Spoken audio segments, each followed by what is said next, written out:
Hello students, आज हम आपको संबंध और फलन के बारे में बताएंगे। आज आपकी प्रश्नावली है 2.1।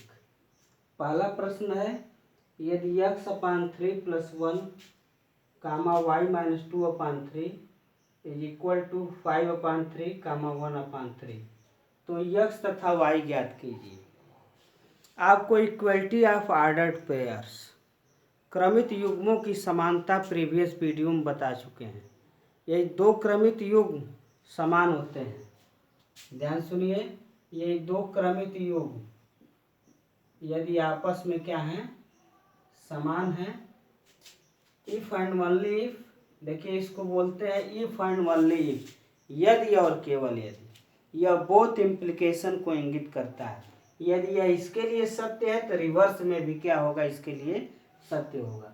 तो यह जो है इसके बराबर होगा और यह जो है इसके बराबर होगा, अर्थात A = C और B = D। यह देख रहे हैं दो क्रमित युग्म है, आपस में क्या है, बराबर हैं। तो यह तभी होगा पहला अवयव इस दूसरे क्रमित युग्म में पहले अवयव के बराबर हो, क्रमित युग्म का दूसरा अवयव इसके दूसरे अवयव के बराबर हो। अब आइए इस क्वेश्चन को सॉल्व करते हैं। कह रहा है कि x तथा y के मान ज्ञात कीजिए। यहाँ पर देख रहे हैं दोनों क्रमित युग्म आपस में क्या हैं, बराबर हैं।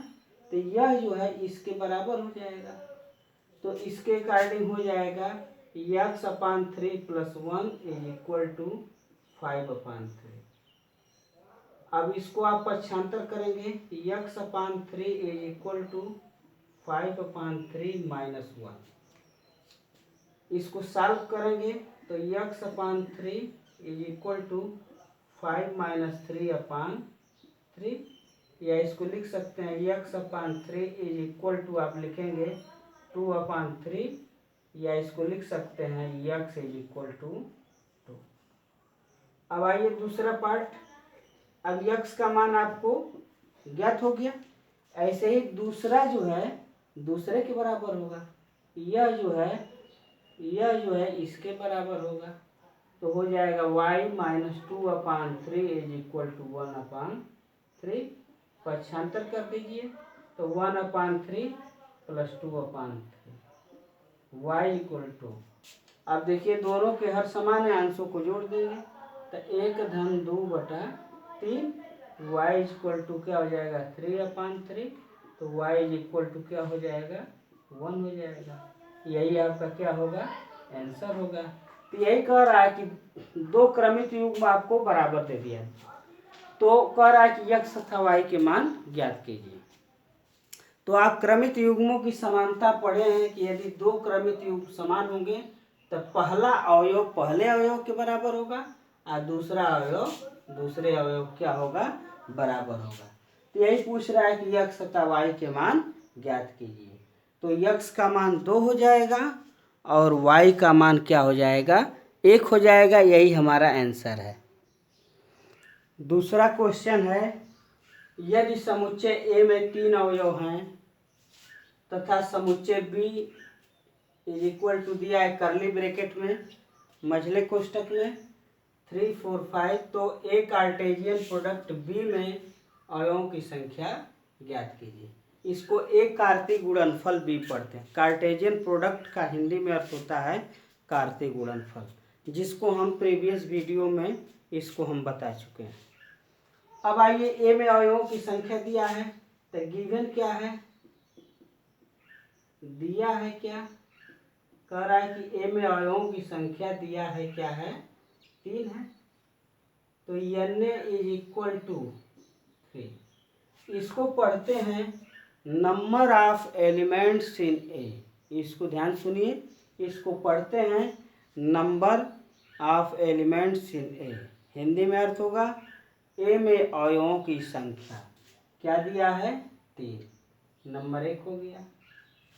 अब B = दिया है आपका कर्ली ब्रैकेट में 3, 4, 5, यह आपको दिया है। यहाँ पर देख रहे हैं कि B = दिया है मझले कोष्ठक में 3, 4, 5।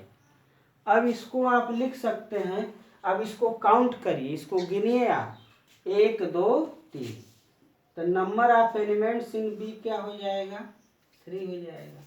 बी में अवयवों की संख्या क्या हो जाएगी, 3 हो जाएगी। तो आप इसको लिखेंगे n ए कार्टेशियन प्रोडक्ट बी। यही आपको पूछ रहा है। देखिए यहाँ पूछ रहा है कि एक कार्टेशियन प्रोडक्ट बी में अवयवों की संख्या ज्ञात कीजिए। तो एक कार्टेशियन प्रोडक्ट बी में जो है अवयवों की संख्या को आप लिख सकते हैं n ए कार्टेशियन प्रोडक्ट बी। n ए कार्टेशियन प्रोडक्ट बी को हिंदी में कहेंगे ए कार्टेशियन प्रोडक्ट बी में अवयवों की संख्या।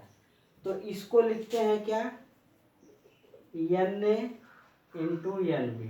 क्या लिखते हैं, n A into n B. इसको भी प्रीवियस वीडियो में बता चुके हैं।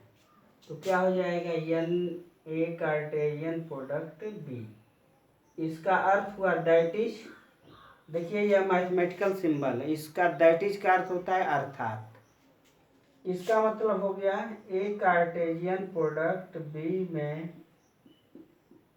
अवयवों की संख्या, ए कार्टेशियन प्रोडक्ट बी में अवयवों की संख्या। इसका यह अर्थ हो जाएगा ए कार्टेशियन प्रोडक्ट बी में अवयवों की संख्या। इसका अर्थ हुआ ए कार्टेशियन प्रोडक्ट बी में अवयवों की संख्या बराबर।